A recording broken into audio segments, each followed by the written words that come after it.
Salve, salve galerinha, Paulada tá na área, se liga na Bio tá na área, vamos resolver as questõezinhas de segunda fase da FUVEST de 2017 agora, moçada. As de 2016 nós já fizemos, está no canal, portanto agora faremos as questõezinhas de 2017 FUVEST segunda fase. Vamos lá? Vou projetar aqui a tela rapidamente para que vocês consigam visualizar. Ai, tá que beleza, moçada.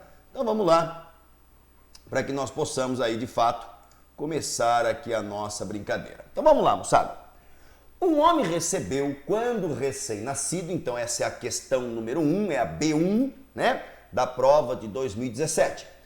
O diagnóstico de síndrome da imunodeficiência combinada grave, com herança recessiva ligada ao cromossomo X. Então o fator recessivo é o gene ligado ao cromossomo X, cromossomo sexual. Aos 2 meses de idade, foi submetido a um transplante de célula-tronco obtidas de medula e não apresenta mais os sintomas da doença. Cara, que da hora. Galera, que papo é esse do transplante de medula? A medula anterior, defeituosa, mutante, com problema, ela foi eliminada e no local foi colocado, obviamente, um conteúdo celular à base de células-tronco, que conseguem se diferenciar em novas células medulares e, a partir daí, produzir a condição ou manifestar os genes das células sem que manifestem o problema mutante que, teoricamente ou na prática, foi eliminado com a eliminação das células problemáticas. Tudo bem? Vamos lá. No item A, o cara pergunta assim para todos nós. Existe possibilidade de esse homem transmitir o alelo mutante que causa a doença para as crianças que vier a ter? Justifique a sua resposta. Galera, quando você altera, quando você retira aquele tecido chamado de medula óssea, mutante, problemático, e coloca um outro no lugar, você não alterou o genoma, a constituição gênica das células germinativas. Não, você alterou ali o processo fenotípico que estava relacionado à medula óssea. Mas os gametas deste indivíduo, eles mantêm apresentando a variação, a mutação. Portanto, existe possibilidade desse homem transmitir o alelo mutante? Sim, claro que sim, sem dúvida alguma. E digo mais, ele vai transmitir para uma de suas filhas, né? Portanto, consequentemente, se caso, por que as filhas, Paulado? É porque o pai, ele doa o X, se caso for uma mocinha, que vai combinar com outro X e a partir daí formar uma menina. Se for um menino, ele doa o Y e, portanto, não estaria vinculado a essa situação. Galera, então se ligou? Então, o cromossomo X mutante, ele, sim, seria transmitido, consequentemente, aos descendentes ou à criança que ele vier a ter. Tudo bem? Justificando, não ocorreu alteração na célula germinativa. A célula germinativa está mantida e, portanto, quando o espermatozoide for selecionado dentro dos milhares de espermatozoides, este, consequentemente, estará vinculado com o fator mutante. Beleza? Está na constituição genômica deste tal espermatozoide. Então, item A, respondidinho, justificado. Item B. Como o transplante de células-tronco de medula óssea pode levar à cura da doença? Galera, como eu havia citado, você elimina o tecido que tem produção de fatores defeituosos, o tecido com a mutação, e no lugar você coloca um tecido saudável, sem esta mutação, que vai permitir a produção dos componentes de forma adequada, impedindo a manifestação da síndrome. Então, é desta maneira que nós identificaremos. As células-tronco vão substituir o tecido da medula que foi eliminado, que era defeituoso. Show de bola? Item B da sua questãozinha, amplamente detalhado. Agora vamos lá para a questão C, moçada. O último item desta primeira questãozinha diz assim: a identidade quanto aos antígenos do sistema HLA, os antígenos dos leucócitos humanos, né? É avaliada para que se determine a compatibilidade entre um doador e um receptor da medula óssea. Fantástico. Esses antígenos são determinados por um conjunto de genes ligados haplotipo, genes que estão ligados, né? Localizados no cromossomo 6. Então são genes ligados no cromossomo 6, lembrando que nós temos 23 pares. Um par é cromossomo sexual, os outros 22 pares, cromossomos autossômicos. Legalzão, moçada? Ótimo.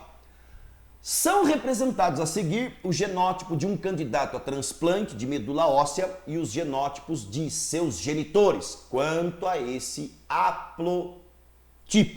Muito bem.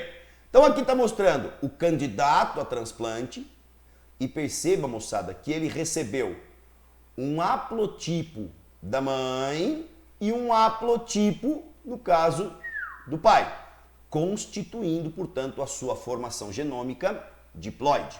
Ótimo. Então, mostrando que ocorreu mistura de pai e mãe para a constituição genética deste indivíduo que é um candidato ao transplante. Legal. Galera, pronto. Ele pergunta assim para todos nós. Esse candidato ao transplante pode ter maior identidade de haplotipos com um irmão do que com seus genitores? Justifique a sua resposta. Galera, então vamos lá. A nossa grande condição agora é a seguinte, para que você consiga, obviamente, identificar juntamente com o Paulada. Beleza? Então vamos lá. O que nós podemos ressaltar aqui, moçada? Deixa eu só mudar a minha apresentação aqui, ó, só para você entender. Ótimo. Então agora a nossa situação é a seguinte. Galerinha, olha lá, ó. O que nós estamos observando? Olha o que ele perguntou. Esse candidato ao transplante pode ter maior identidade de haplotipos com o irmão do que com seus genitores. Então, galera, se você identificar comigo, obviamente, o que nós podemos retratar? Esse cara aqui, ó, ele tem esse haplotipo que foi herdado da mãe, e esse haplotipo que foi herdado do pai. Galera, será que não existe a possibilidade de um outro irmão adquirir a mesma condição? Ou seja, herdar esse haplotipo e este haplotipo também. Portanto, você responderia ao item da seguinte maneira: existe maior identidade de haplotipo com um possível irmão. Por quê? Tanto quanto o candidato transplantado, este possível irmão pode apresentar a mesma combinação haplotipos, permitindo, portanto, que eles sejam mais semelhantes do que quando comparados com simplesmente o pai, né? Olha lá, com simplesmente o pai ou então simplesmente a mãe. Galera, então quando é irmão, a chance de coincidência seriam nos dois haplotipos. Quando é o pai, é um ou outro, somente uma semelhança de haplotipo, tá? Então, o que ele chamou de haplotipo para a gente definir? Ele corresponde, ó, a esta constituição gênica aqui, ó. Ah, então este fator haploide, isso, junto deste outro fator haploide, origina o conjunto, no caso o conjunto, que nós chamamos de 2N.